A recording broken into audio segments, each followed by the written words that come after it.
Olha que história interessante, é rápida. Um empresário americano estava fazendo um trabalho de 2 semanas em Israel. E um dia saiu para almoçar e foi até um restaurante que haviam indicado para ele. Quando ele chegou lá, havia uma fila de espera. E ao chegar para perguntar para a atendente se iria demorar muito, já que ele tinha que voltar para o escritório de trabalho, um senhor, que era o próximo da fila, vendo que o empresário precisava almoçar logo, ofereceu o seu lugar na fila e disse: "Eu sou aposentado, meu filho, não tenho pressa." Ele, meio constrangido, acabou aceitando e entrou para almoçar. Como estava com pressa, fez uma refeição rápida e, quando já estava pagando a conta, ele percebeu que aquele senhor que havia lhe cedido o lugar tinha acabado de entrar. Ele acenou em forma de agradecimento e foi embora. Quando ele chegou no escritório, havia entre as pessoas um movimento estranho, uma revolta, um pânico. Um atentado terrorista tinha acabado de acontecer e tinha sido exatamente no restaurante que ele havia almoçado. Imediatamente ele se lembrou daquele senhor que havia lhe cedido o lugar na fila e que provavelmente estaria ferido ou mesmo morto. Ele entrou em choque com aquilo. O homem lhe cedeu o lugar e, se não tivesse feito isso, ele teria sido a vítima do atentado. Ele então passou a buscar informações de todas as formas para descobrir o número de mortos e de feridos. 3 dias depois, ele consegue descobrir que aquele senhor estava internado em um hospital de Israel. Ele imediatamente parte para lá e encontra o filho daquele senhor. Ele conta para o filho o que aconteceu com ele, com aquela gentileza que ele recebeu, que acabou salvando a vida dele, mas que, infelizmente, trouxe aquela situação para o pai dele. O empresário, então, fala para o filho que, em forma de retribuição, gostaria de pagar todas as despesas médicas e de tratamento, que eles não ficassem preocupados, que ele teria condições de bancar o melhor que ele precisasse.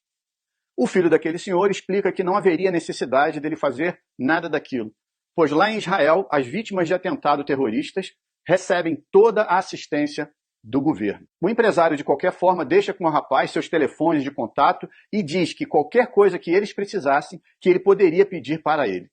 E até o dia da sua volta aos Estados Unidos ficou ligando para saber da recuperação daquele senhor.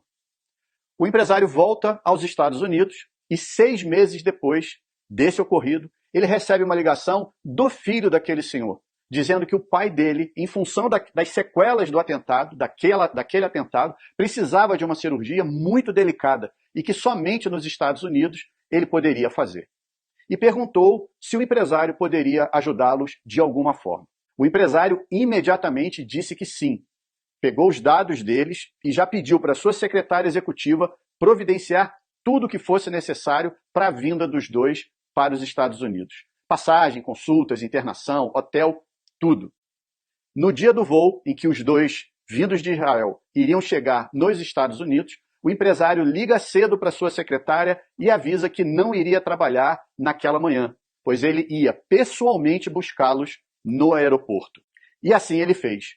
O voo chegava por volta das 9 horas da manhã e antes disso ele já estava lá, feliz por poder ajudar o homem que salvou a sua vida. O reencontro foi marcado por muita alegria e emoção. E quando eles já estavam no carro se dirigindo para o hotel em que os dois iriam ficar hospedados, o empresário escuta no rádio do seu carro a notícia de que um avião havia acabado de atingir uma das torres gêmeas em Nova York. Era 11 de setembro de 2001. E o escritório do empresário, que ia toda manhã bem cedo trabalhar, era exatamente no World Trade Center.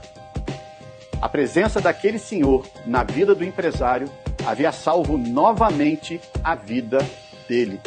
Primeiro, ele foi salvo por ser ajudado. Depois foi salvo por ajudar. E se ele não tivesse tido a gratidão de fazer o que fez? Como teria sido essa história? Às vezes, um ato simples de ajuda pode mudar a vida do outro. E mesmo que, para isso, a nossa própria vida possa não seguir tão bem. Às vezes, um ato simples de ajuda pode mudar a sua própria vida também.